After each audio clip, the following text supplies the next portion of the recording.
Bonjour tout le monde, c'est Crypto Kaiser. J'espère que vous allez bien en ce lundi 16 janvier 2023. Je vous présente aujourd'hui une nouvelle émission qui s'intitule Kaiser News. C'est un journal matinal crypto qui sera présenté quotidiennement. Alors je vais présenter en fait tout l'écosystème de la crypto en 10 minutes, pas plus, 10-12 minutes. Et je vous présenterai également les principaux indicateurs que moi je juge pertinents pour pouvoir évaluer le marché de la crypto au jour le jour. Eh bien écoutez, je vous propose d'y aller dès maintenant. On va commencer donc. On analyse la journée du 15 janvier. Donc pour moi, je ne m'intéresse pas à ce qui se passe dans une journée. Pour moi, c'est du bruit. Je m'intéresse aux clôtures. Et donc la journée du 15 s'est terminée ce matin à 1 heure du matin. Et c'est l'occasion pour moi de faire une synthèse de ce qui s'est passé dans la journée. Quels sont les cryptos qui ont performé, celles qui ont moins performé, quel est le top du classement, etc. Alors déjà, la capitalisation globale du marché des cryptos, elle est de plus de 1000 milliards de dollars, hein. Donc on a, ça y est, franchi les 1000 milliards suite à notre fameux rallye haussier qu'on a eu là ces derniers jours. Donc là, aujourd'hui, donc sur la journée qui vient de se terminer, la hausse est maintenant beaucoup plus contenue. Elle est de 0,1%, ce qui est tout à fait logique, hein. Il faut digérer ce rallye. D'ailleurs, c'est même étonnant qu'on soit encore en positif parce que logiquement, on doit commencer à retracer. C'est toujours pareil, hein, on ne monte jamais complètement en ligne droite. Il faut qu'on retrace. Ça, c'est tout à fait logique. C'est pas encore le cas. Donc là, on fait plutôt un plat. C'est incroyable. En tout cas, bonne nouvelle. Le Bitcoin, quant à lui, se maintient quasiment au niveau des 21 000 dollars. Il a tout petit peu baissé, mais c'est dans l'épaisseur du trait. Donc pour le moment, positif. Je vous ai mis également le nombre total de cryptos qui sont présents. Pour moi, c'est un indicateur qui est assez intéressant. Alors, c'est le nombre total de cryptos qui est sur CoinGecko. Et qui dit crypto dit projet crypto derrière. Et donc, quand vraiment il y a une chute au niveau des monnaies ou des tokens sur CoinGecko, ça veut peut-être dire aussi que les entreprises et l'écosystème crypto souffrent. Aujourd'hui, on a 86 monnaies qui ont disparu de CoinGecko. Ça veut dire qu'il y a quand même des projets qui ont mis la clé sous la porte. Donc voilà, c'est un indicateur qu'il faut surveiller. 86, c'est relativement important. D'habitude, c'est plus, on est plus autour des 10, 15, voilà. Gardons-le en mémoire, surveillons un petit peu tout ça. Aujourd'hui, on a 12 524 cryptos qui sont sur CoinGecko, d'où l'intérêt d'avoir des indicateurs et de pouvoir faire le tri à travers cette myriade de crypto-monnaies. J'ai également décidé de vous présenter les métriques de ma chaîne YouTube tous les matins pour être tout à fait transparent avec vous, où je vous présenterai en temps réel du coup le nombre de mes abonnés. Alors j'ai mis vrais abonnés effectivement, parce qu'aujourd'hui sur YouTube on a la possibilité d'acheter des abonnés pour vraiment pas cher afin de constituer une base d'abonnés. Alors ça a un avantage, ça veut dire que par exemple sur YouTube, les vidéos qui ont le plus d'abonnés vont être plus facilement mises en avant. Alors moi c'est pas un biais, moi c'est un biais que j'ai pas pris, je n'ai pas envie de tomber là-dedans, voilà, c'est ma philosophie. Moi je préfère avoir peu d'abonnés, en tout cas pour le moment, mais des vrais abonnés, et voilà, et ça me permet de mieux quantifier les likes, les retours que j'ai, voilà. Sinon après il y a trop de bruit avec les faux abonnés, on ne sait pas ce qui se passe. Donc voilà, là j'ai 142 abonnés, je suis déjà très content, c'est-à-dire que c'est une communauté vraiment de passionnés de crypto. Et j'espère d'ailleurs que ce nombre va augmenter. Durée du visionnage, alors j'ai pas fait beaucoup de vidéos, hein, je dois en être à une dizaine à peu près, mais j'ai quand même 493 heures de visionnage en tout. J'en suis très satisfait de ce chiffre. Alors ça s'explique parce que mes vidéos sont plutôt expertes ou semi-expertes et durent à peu près 1 heure et demie les vidéos. C'est vraiment pour vous expliquer les masternodes. Ce qui était impératif pour moi, tant qu'on est vraiment encore dans le bas des cryptos, les masternodes permettent d'avoir des rendements passifs. Et c'est la raison pour laquelle j'avais plutôt commencé mon activité sur les masternodes afin que vous puissiez avoir des clés pour avoir déjà des petits rendements, même en période de bear market. Je vous ai mis également mon compte Twitter. J'ai fini de créer le Discord. Ça y est, il est disponible. C'est un Discord qui a quelques salons. Il y a un salon notamment Masternode. Vous avez un salon plutôt détente. Vous avez un salon sur les indicateurs aussi. Si vous voulez des nouveaux indicateurs, c'est ici qu'il faut me le proposer et moi j'étudierai en fait la question. Et vous avez également un salon pour tout ce qui est sondage également est présent dans ce Discord. Et le site web qui est toujours en construction, hein. J'ai pas encore fini. Bon, c'est un petit peu moins urgent que la matinale. Mais voilà, sachez que je travaille dessus et qu'il sortira incessamment. Alors, on continue avec la répartition de la capitalisation globale. Donc, on a vu qu'on a un marché qui dépasse les 1000 milliards de dollars. Aujourd'hui, c'est le Bitcoin, hein, évidemment, qui totalise 403 milliards de dollars. C'est lui la locomotive, c'est lui qui tire le marché. Il y a 40% de la capitalisation totale qui est détenue par le Bitcoin. Alors il y a une petite baisse aujourd'hui de 0,21, mais ça c'est rien, c'est une correction naturelle, c'est dans l'épaisseur du trait. L'Ethereum, quant à lui, totalise 187 milliards de dollars, c'est plus de deux fois moins. Il représente 18% de la capitalisation. Et derrière, on a les altcoins. Les altcoins qui n'ont pas encore démarré, il n'y a pas eu vraiment encore de alt saison. C'est normal, hein, au début, c'est d'ailleurs le Bitcoin et l'Ethereum qui poussent le marché crypto. Et derrière, c'est ce qu'on appelle l'alt season, c'est-à-dire que les altcoins reperforment derrière. Aujourd'hui, ils sont restés relativement stables ces derniers jours. Enfin, ils ont monté, mais pas. La globalité est restée assez stable. On est à 0,46% de hausse et ça totalise voilà, 435 milliards de dollars, c'est-à-dire presque autant que le Bitcoin qui lui est tout seul. Donc on a évidemment, on voit tout de suite le rallye qu'on a eu là, ça se voit dans les graphes, hein. On voit que le Bitcoin a plus progressé que l'Ethereum, là c'est assez flagrant. On n'est pas du tout encore dans ces flippings qu'on peut avoir, où il y en a qui disent que l'Ethereum va dépasser le Bitcoin.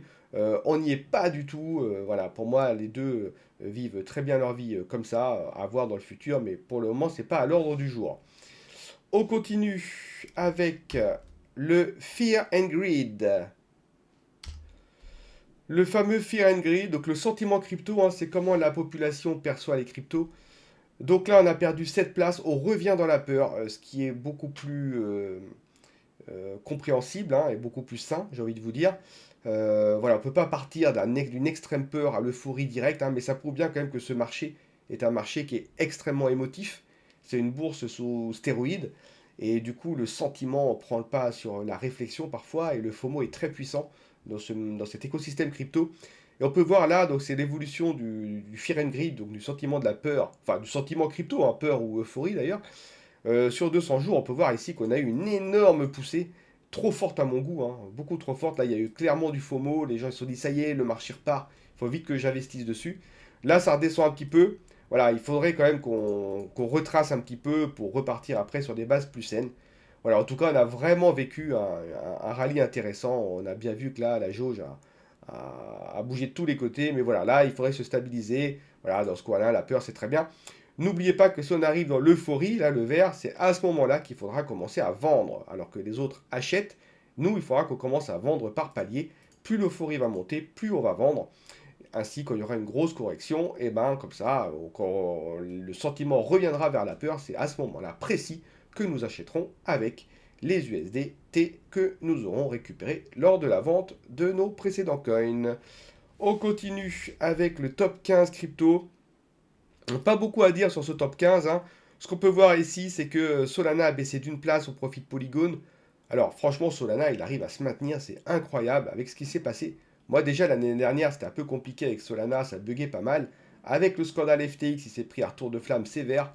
Et là, il est remonté, quasiment hier, il était dans les 10 premiers. Bon, là, il a descendu, mais voilà, il se maintient bien, bravo à lui, hein. Il a perdu 5%, c'est vraiment pas énorme par rapport aux 35, 27, les journées de folie qu'il a fait. Donc bravo Solana, il se maintient bien. Toujours le Bitcoin, donc là, forcément, après ce rallye, on a des retracements, donc le marché n'a pas beaucoup bougé. Les volumes, on a quitté la période FOMO où tout le monde investissait un peu à tort ou à raison. Donc là, on revient, on a une baisse des volumes, ce qui est tout à fait logique, hein. On assainit un petit peu, on va dire, le marché crypto. Et je vous ai fait figurer également le supply. Alors le supply, c'est quoi? Il y a, par exemple, pour le Bitcoin, on a plus de 19 millions de jetons qui ont été émis, ce qui représente 92% du supply, parce que le total, c'est 21 millions. Donc on en est à 92% de tokens émis, il reste 8% à émettre. Ça peut avoir un intérêt, hein, parce que des tokens à un supply limité, une fois, ça peut induire une notion de rareté, si vous voulez. Et du coup, quand on arrive à 100%, le token devient rare. Alors, ça ne veut pas dire que ceux qui sont à l'infini, comme ça, hein, c'est ceux qui peuvent émettre continuellement des tokens. Bon, l'Ethereum est déflationniste, mais n'importe lequel d'autre. C'est comme la monnaie, on peut émettre tout le temps de la monnaie. J'ai fait un petit speech là-dessus d'ailleurs sur ma vidéo sur Divi. Donc, c'est pas du tout négatif, hein, ça marche très très bien également. Mais voilà, beaucoup utilisent cette notion de supply. Donc, je vous l'ai fait figurer. Par exemple, Polygon, on est déjà à 90% du supply. Voilà, qu'est-ce que je peux vous dire d'autre? Donc c'est Solana hein, qui a enregistré la plus forte, enfin, forte entre guillemets, hein, franchement ça va, baisse. Et sur le reste, il y a le Shiba Inu qui remonte dans les 15 premiers. Là, on a déjà le Dodge qui est ici, le Shiba Inu qui remonte. Ils sont toujours là, les deux, là, c'est fou ce truc-là. Et je vous le dis, il y a 3 jours, dans mes métriques, dans mes indicateurs, sur les cryptos les plus recherchés, etc., le Shiba Inu est apparu. Donc c'est le Shiba Inu version femme, qui a fait une très grosse montée dans le classement. Bon, il est encore loin, hein, mais voilà, gardez-le en tête. Il existe le Shiba Inu, moi-même je ne le savais pas. Et donc, voilà, à surveiller également cette crypto-là. Ok, on continue. Les meilleures variations, donc j'ai pris les 50 meilleures, les 50 plus fortes capitalisations crypto, et à partir de là, j'en ai déduit des métriques. J'ai pris les meilleurs perfs, que ce soit côté prix et côté volume, parce que les prix sans les volumes n'a pas vraiment de sens. Il faut qu'il y ait du volume également, il faut qu'il y ait une analyse sur le volume et sur les prix. Et d'ailleurs aussi sur le classement, c'est pas mal. Alors, donc, nous avons quoi? Nous avons, alors là, ce qu'on peut voir, c'est flagrant, Decentraland, Sandbox. Voilà, c'est les cryptos qui ont le mieux performé sur la journée d'hier. Ça veut dire quoi? Ça veut dire que le métaverse commence à se réveiller. Ça, c'est flagrant. Donc, il va falloir voilà, réétudier un petit peu tout ça, voir ce qui se passe. Mais bon, 18%, 9% dans une journée hier qui a plutôt retracé, plutôt un petit peu corrigé ou qui est resté plat, c'est excellent. Donc ça veut dire qu'ils ont pris Sandbox 3 places, Decentraland 1 place. C'est ici hein, les places, là, ils ont pris. Ils sont 40e respectivement à 43e, 18% pour Decentraland, 9% pour Sandbox. Pas mal, pas mal. Et on a Flow. Flow, je crois que c'est une app qui permet, enfin c'est une architecture Web3, le Flow, ça permet de créer des apps sur le Web3. Et donc ça a pris dans les 6% aussi, c'est très bien. Bravo à eux trois, hein, c'est eux qui ont tiré leur épingle du jeu. Alors après, dans le volume, on a beaucoup de volume qui, dans le Frax, le Frax, c'est un projet où il propose un stablecoin. Alors, contrairement à l'Ether ou à l'USDC qui sont complètement centralisés, Tether, le Frax propose une solution un peu hybride. C'est un stablecoin qui est centralisé et décentralisé. Il a deux facettes. Et du coup, ce jeton-là, apparemment, il attire de plus en plus de personnes. C'est un jeton qui est utilisé dans la DeFi de plus en plus.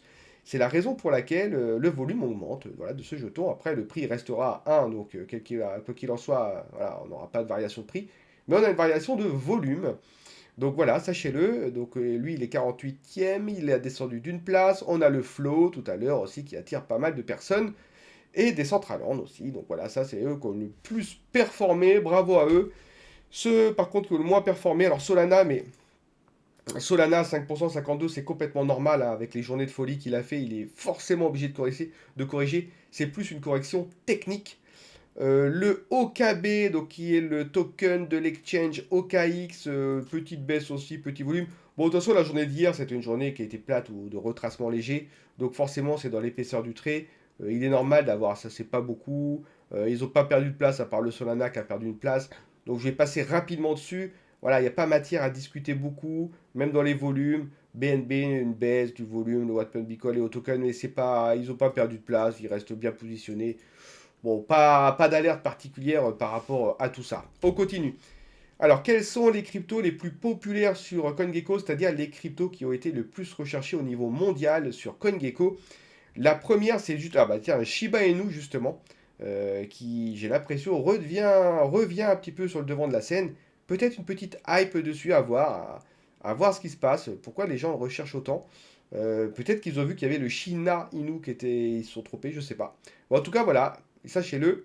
Le Bridge Oracle aussi, donc ça c'est un... Alors de mémoire, ça c'est un bridge, c'est un oracle, un peu comme Link. D'ailleurs, ça fait du bien parce que Link, il avait quasiment pas de concurrent. Donc là, on en a un. Bridge Oracle, il est 888e. Il a perdu 13 places, mais quand on est 888e, on peut gagner 30 places, perdre 15 places. Enfin, ça, c'est, voilà, ça fluctue énormément. Le prix a pris 2%, un petit peu moins de volume, et ça permet donc de faire dialoguer des applications qui fonctionnent sur la Binance Smart Chain de mémoire, et ça permet de faire intervenir des données externes dans ces applications, et donc des données du Web 2. Et du coup, voilà, ça c'est très important aussi. Et Gala, alors Gala, je vous le dis, Gala, moi, ça fait pas mal de temps que je le vois remonter dans les tops, même au niveau des analyses. Moi, j'ai des indicateurs qui me permettent des analyses sur la journée, la semaine, le mois, les 48 heures, etc. Et je peux vous dire que Gala, il a fait un marathon pour remonter. Il est maintenant 101e, il a perdu 3 places. C'est un projet qui propose, c'est plutôt axé sur le gaming en fait, et sur les NFT. Mais plus sur le gaming, hein, Gala. Donc c'est important qu'on ait aussi du gaming hein, dans les cryptos. Donc voilà, c'est un projet, j'ai pas encore pu bien l'étudier, mais c'est dans les cartons et je reviendrai vers vous par rapport à cette token. En tout cas, on va voir comment elle fluctue dans le temps. On continue avec le journal, le calendrier économique crypto. Qu'est-ce qu'on a d'important ici? Aujourd'hui, on est tranquille, il n'y a rien. Demain, c'est plutôt Chine, mais pas grand-chose.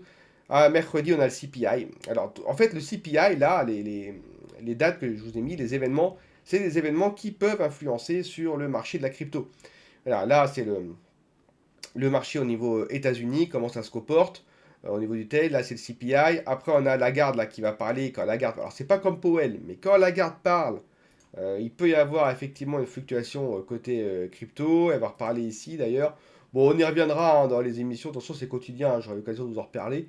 Mais voilà, ça nous permet, voilà, quand il y a des personnes importantes qui parlent, ou quand il y a le CPI, le PPI et tout ça, mieux vaut, enfin après vous faites comme vous voulez, hein, mais moi c'est vrai que je ralentis mes achats, mes ventes, parce que je sais qu'il peut y avoir une forte volatilité, donc j'attends de voir.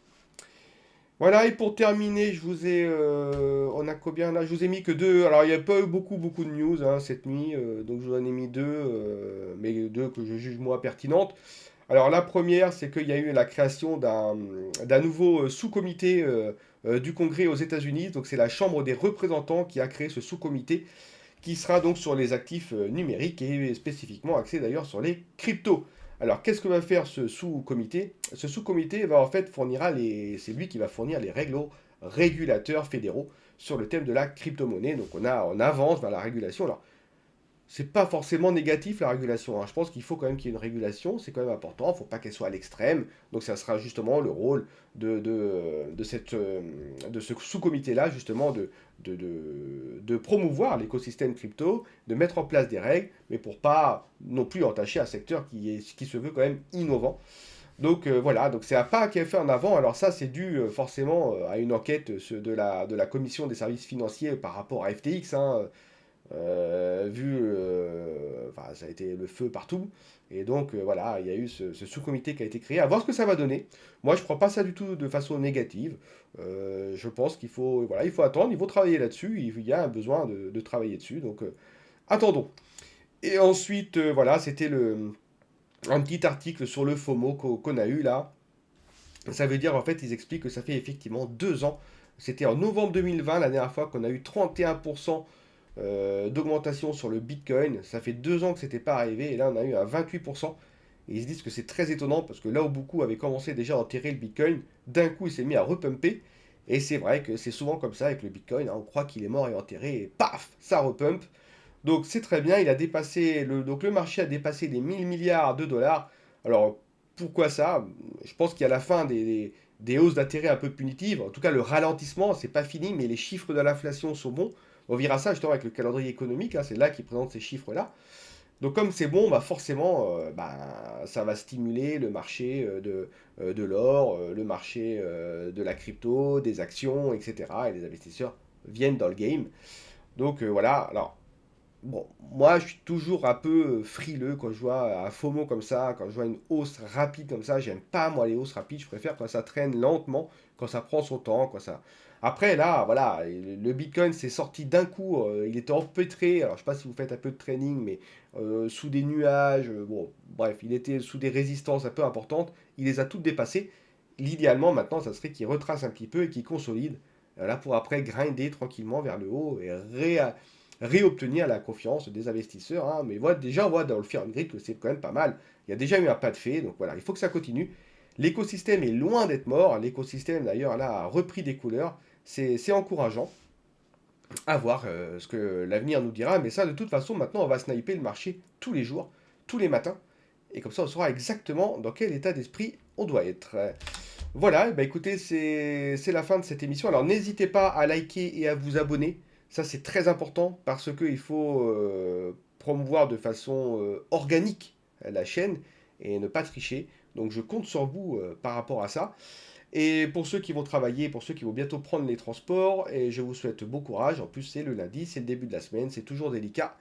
Mais voilà, nous en tout cas, ayez le sourire parce que le marché des cryptos a repris des couleurs. Et quant à moi, je vous dis à demain. Bye bye.